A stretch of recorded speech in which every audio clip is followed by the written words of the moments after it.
మరి ఈ కార్యక్రమంలో మనతో పాటు ఉన్నారు ప్రముఖ హైకోర్టు అడ్వకేట్ రమ్యాకుల గారు. నమస్తే మేడం. నమస్తే అండి. ప్రముఖ సైకియాట్రిస్ట్ డాక్టర్ కళ్యాణ్ చక్రవర్తి గారు. నమస్తే సార్. సార్, మేడం ఈశ్వర్ ఒక సమస్యతో ఇక్కడి వరకు వచ్చాడనమాట. సో తనకి ఎటువంటి సమస్య వచ్చింది, ఎలాంటి న్యాయం కావాలో తను అడిగి తెలుసుకుందాం. నమస్తే అండి ఈశ్వర్ గారు. నమస్తే మేడం. ఎక్కడి నుంచి వస్తున్నారు? Khammam district madam. ఖమ్మం నుంచి. ఓకే, చెప్పండి మీ సమస్య ఏంటి? మేడం నేను తనని ప్రేమించాను మేడం. తను అంటే తనుజ. తనుజ. ఓకే. తనని మా గల్లీలోనే ఉంటుంది, ఇంటి ఎదురుగానే ఉంటుంది.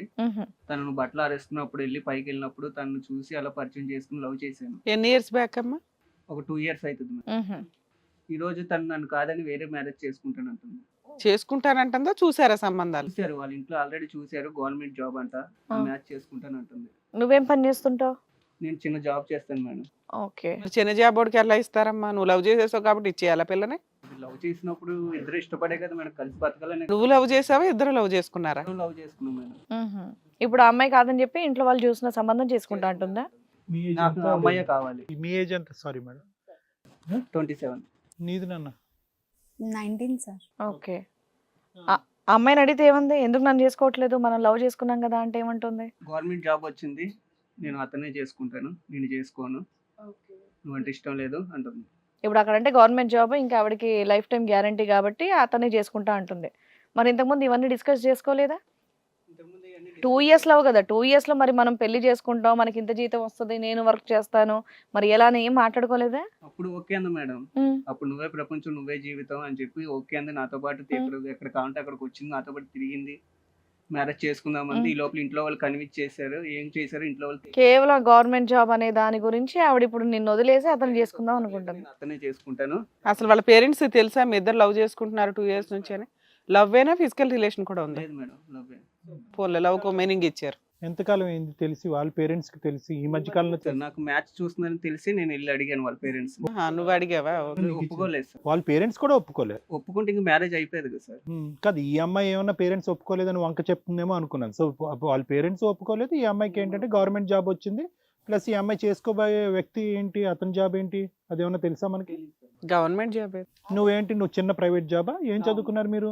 Degree sir. డిగ్రీ చేసి ఒక ప్రైవేట్ జాబ్ చేస్తున్నారు. అమ్మ నాన్న ఉన్నారా? ఉన్నారు సార్. మీ ఇంట్లో ఓకేనా ఈ మ్యారేజ్ కి? Okay sir. ఎప్పుడు ముందు నుంచే ఓకేనా?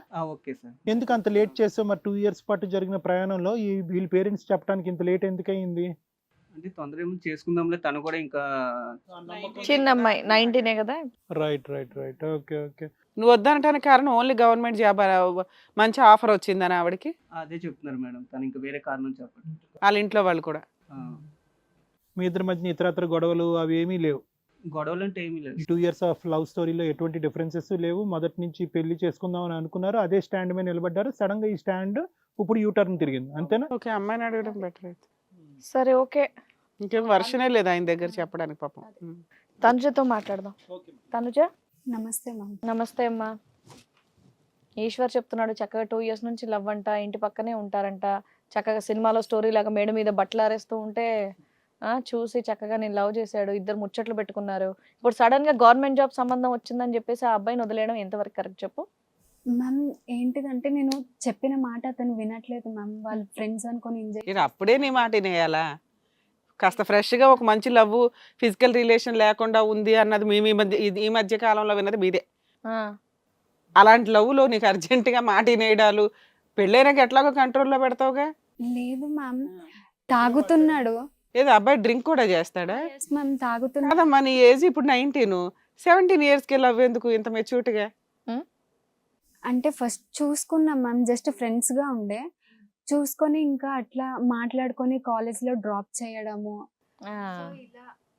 కొన్ని మాటలు అయ్యి ఇట్లా లవ్ చేయాలి. సరే, ఆ అబ్బాయిలో లోపాలు ఏంటో చెప్పమ్మా. ఏంటి డిఫరెన్సెస్ ఏంటి?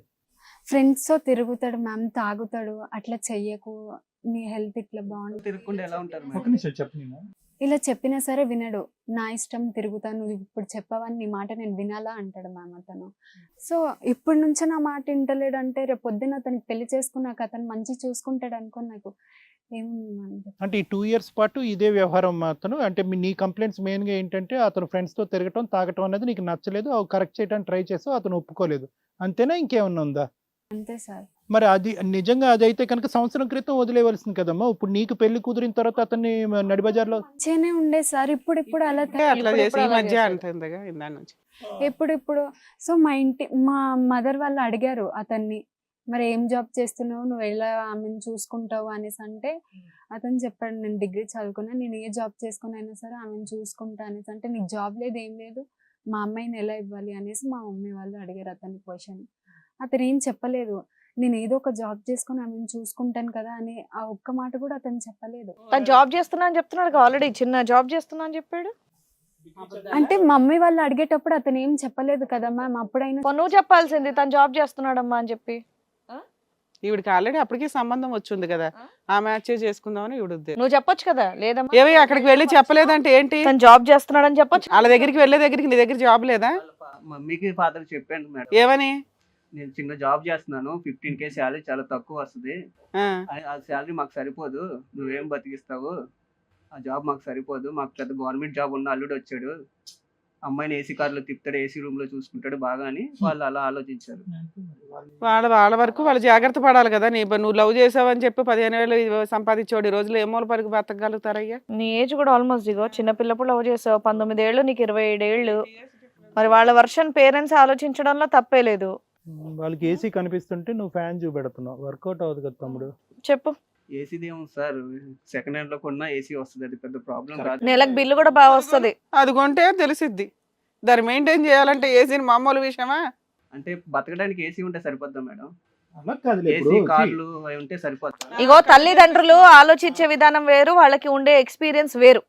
లవర్ మాట్లాడే విధానానికి హస్బెండ్ పొజిషన్ లో మాట్లాడే విధానానికి చాలా తేడా ఉంది. తేడా ఉంటది, అవన్నీ చెప్పొద్దులే గానీ. ఎపిసోడ్లు బోల్డ్ విన్నాం. పెళ్ళైనాక సినిమాలు చూసేసి అయ్య బాబాయ్ ఆ కరెంట్ బిల్లులు ఈ రెంట్లో కట్టలేక అక్రమ సంబంధాలు పెట్టుకొని వేరే పెళ్లిళ్ళు చేసుకుంటున్న బ్యాచ్లు బోల్డ్ చూసాం. ఓ పని చేయండి మేడం, లవ్ బ్యాన్ చేసాను గవర్నమెంట్ తో చెప్పి. గవర్నమెంట్ కి లవ్ ఫీలింగ్ కి సంబంధం ఉందా? ప్రధానికి గవర్నమెంట్ ఎందుకమ్మా? మీరు చేసే మిస్టేక్స్ కి నువ్వు ఒక్కడో కంట్రోల్ అయిపోతే సరిపోతుంది కదా. సరే లవ్ ఎక్కడ అసలు లవ్ చేసుకోమని ఎక్కడన్నా లైసెన్స్ ఉందా నీకు? మాట్లాడవు మరి బ్యాన్ అంటే చేస్తాం, లీగాలిటీ ఉంటేనే కదా బ్యాన్ చేస్తాం. ఇప్పుడు మీరు అదే కదా అంటున్నారు. ఒక్క నిమిషం అయ్యా, వాళ్ళకి అక్కడ డబ్బులు కావాలి, గవర్నమెంట్ జాబ్ అని చెప్పేసి మాట్లాడుతున్నావు కదా, నువ్వు గట్టిగా మాట్లాడాల్సింది. ఈ అమ్మాయి కోసం నేను ఇంకా పెద్ద జాబ్ చేస్తానండి, బోల్డ్ అంతా సంపాదిస్తాను, మీ అమ్మాయిని బాగా చూసుకుంటానని గట్టిగా మాట్లాడి చెప్పాల్సింది. తనే మాట్లాడినప్పుడు నువ్వు మాట్లాడాయ్యా, నువ్వు మాట్లాడాలి. ఆవిడకి నువ్వు అవసరంలే, అందుకే ఆవిడేదో ఎలాగన్నా కష్టపడతాను, తనంటే నాకు చాలా ఇష్టం, నేను ఇంకెక్కువ సంపాదిస్తానండి, మీకు డబ్బే కావాలంటే నువ్వు మాట్లాడాల్సింది. కన్విన్స్ చేసింది వాళ్ళ పేరెంట్స్.